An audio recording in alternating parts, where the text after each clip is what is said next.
Hey everybody, welcome to another episode of Pine Hollow Auto Diagnostics. Today we have another interesting case study. It was brought to me like 2 hours away. These people found my YouTube channel and they said they're out of options. They took it to every shop in their area and they were going to take it to the Nissan dealer right by my house over here.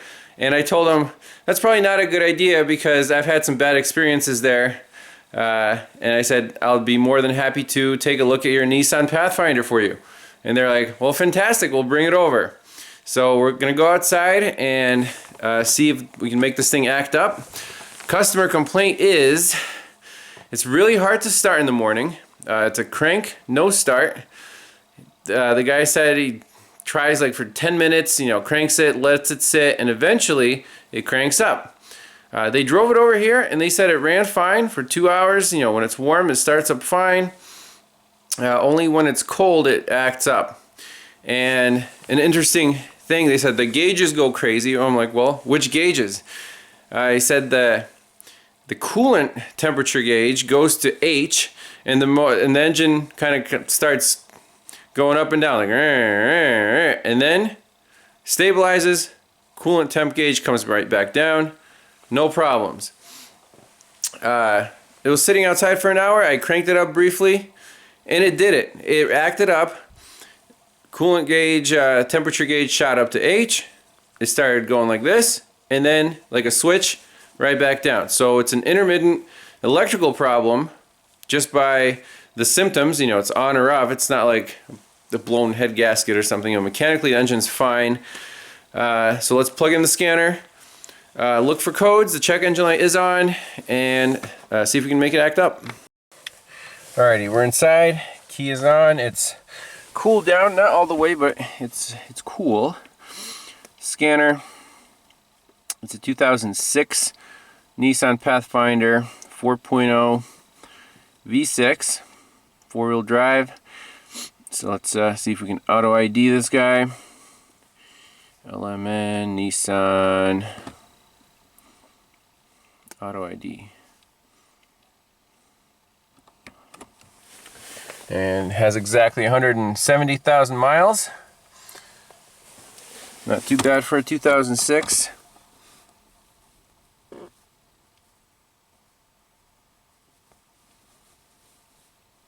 Come on.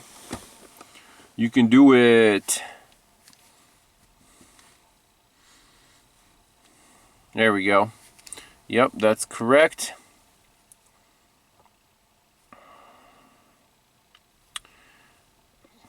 Let's just do a code scan, see what comes up.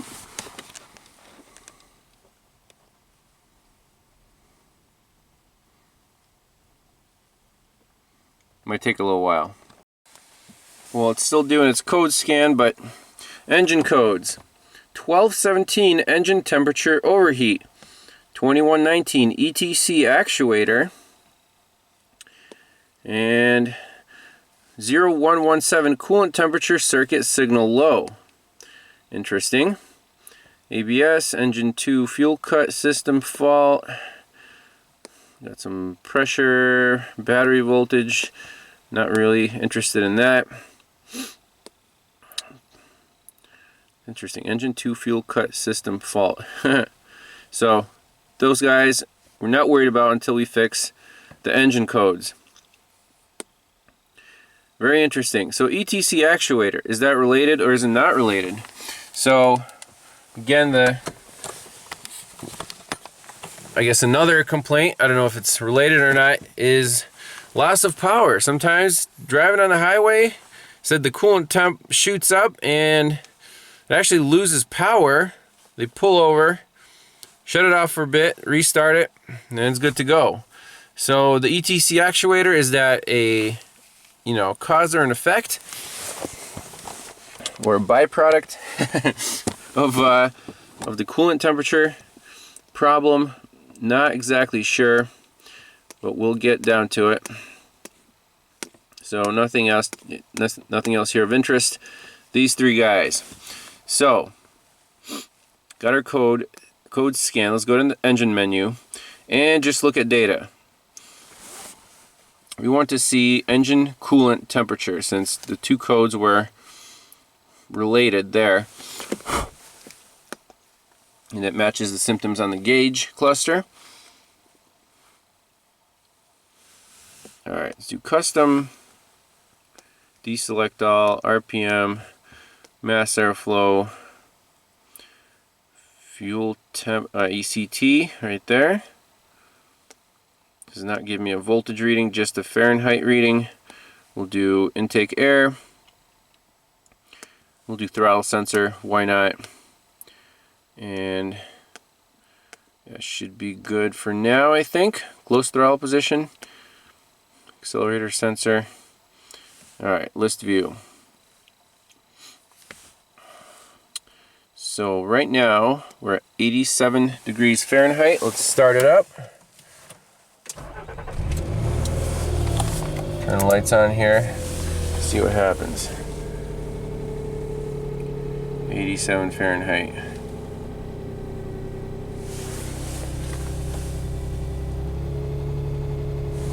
Rev it up a little bit. Torquey, nice response.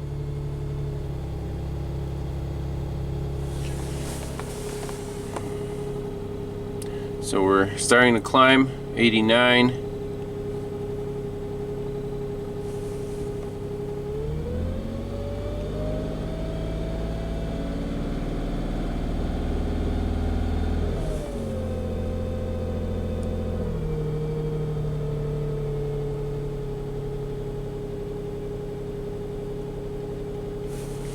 So I really do want to duplicate the symptoms and see what happens to our ECT data, and that will definitely put us in the direction of going after this coolant temperature sensor.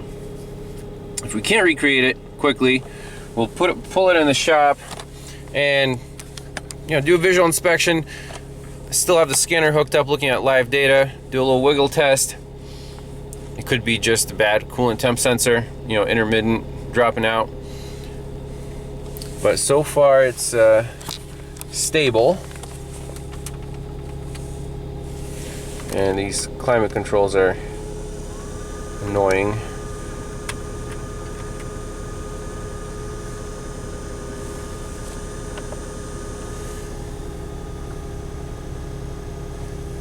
We'll let it warm up a bit.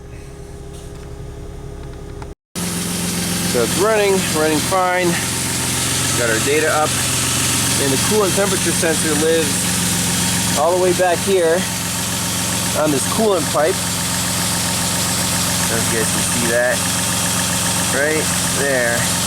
So I'm going to do a quick wiggle test on it. There you go. Yep. There's the problem. Fans are kicking on. They're 147. I push a little bit on it, it drops to 109.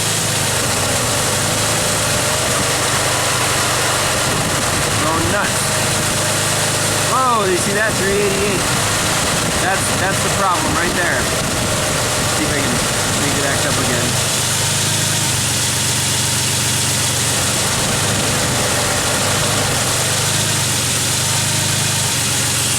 So I'm just touching those wires and it's going 116, 240, 116, 150. There we go. See if I can get it to stick at 392. There we go. So our gauge should be up right now, all the way. No, it's not.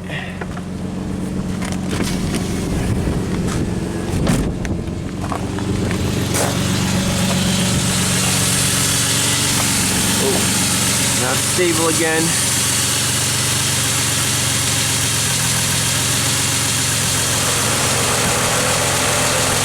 Want to make it stay high. Yep, it's all the way at the H, so we recreated the problem. Whoa. Right there, it's stuck high. So let's see, if you unplug it, if I can figure out how to unplug it.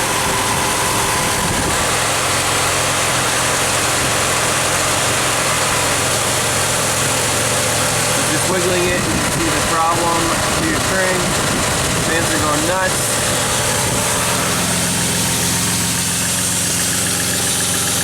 It should be a simple little plug on top. I'm going to try to disconnect it and see what the default value is here.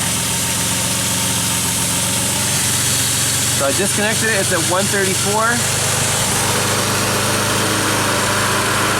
We'll take a look at the plug. Look for green trusties, I don't see any. Take a visual inspection of the sensor. Don't see any problems there.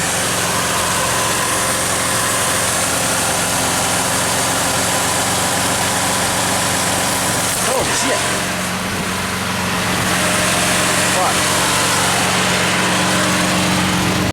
Same damn thing happened again. I touched that hose and it exploded.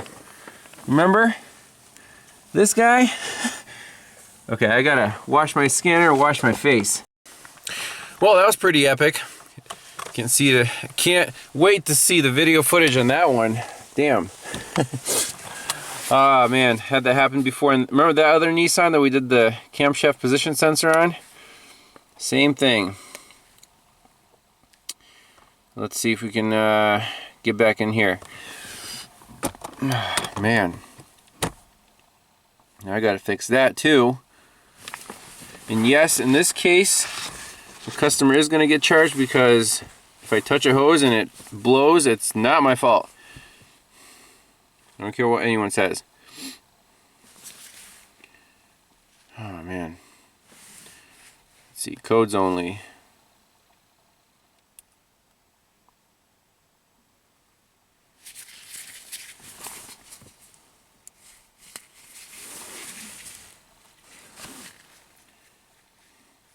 Alright, coolant temperature circuit signal low, coolant temperature circuit signal high. So let's just clear these out. I want to see when it's unplugged. It's unplugged right now.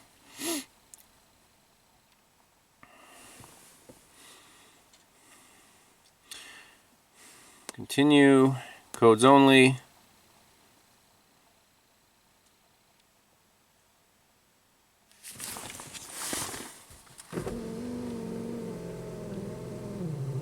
There you go, circuit signal high. What can we say from this? Are we done with our diagnosis? I think so, because when the circuit's unplugged, we get a circuit high code. When it's plugged in and it's acting up, we get a circuit low code.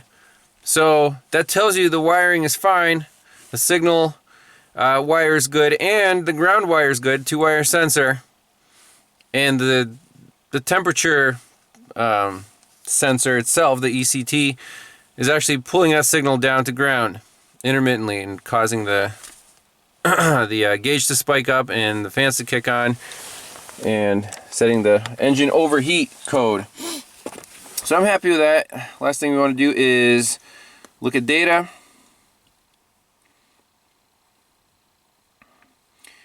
And what is the default temperature reading? When a thing's unplugged, I just want to see if there's a substituted value. Okay, saying 104.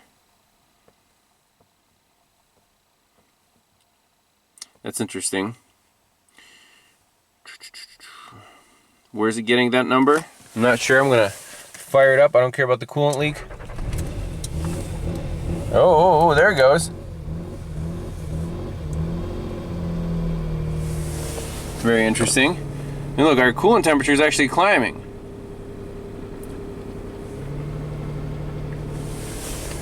There, it acted up.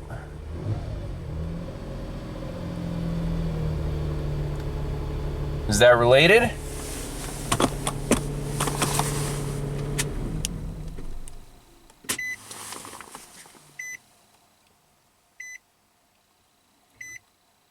Huh. Back down to 104. That's pretty neat. That's a substituted value. It didn't just cool off like that. Start it up again. There you go. So fuel cut, whatever it's doing, So that's not a real temperature, I'm pretty sure of it. It's a substituted value. It's just guessing. Shut it off. Back to 104. Cool. So we got that on camera, and then let's get out of here and just look at generic data, generic functions, and see what the Obd2 data says. Let's see here, freeze frame. I guess we need to back out all the way to look at that. So before we do that, let's just read the codes again. Retry. Oh, key on, there you go. Retry.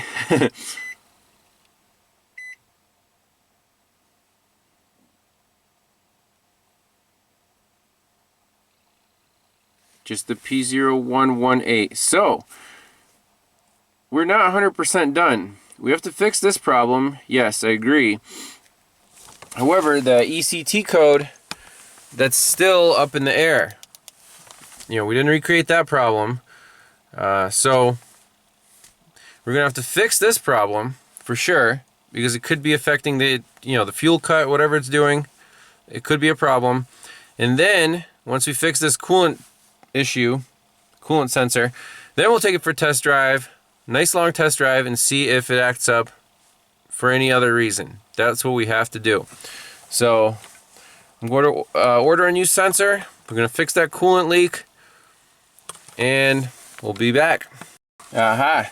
Obd2 data shows engine coolant temperature -40. So what we saw in OEM data was indeed a substituted value. No question about that. So far everything makes sense. If we can plug the sensor back in and see when it's really cold in the morning what the temperature reads, and that hopefully will explain his long crank time, or crank no start in the morning. If that thing shorts out and it's showing that the temperature is through the roof, whatever, 300 degrees, then yeah, it won't start. It'll be too lean. Not enough fuel. So I'm going to do that, plug it back in, and we'll be back in the morning. Alright, it's the next morning.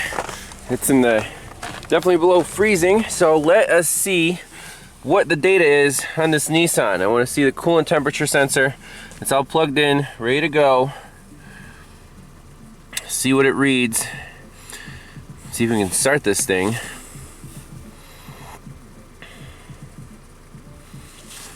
Custom, deselect, ECT, close throttle, there. 32 degrees Fahrenheit. All right.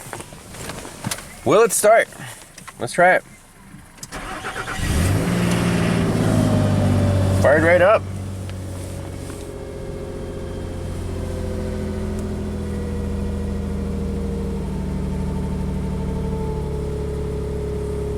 Okay.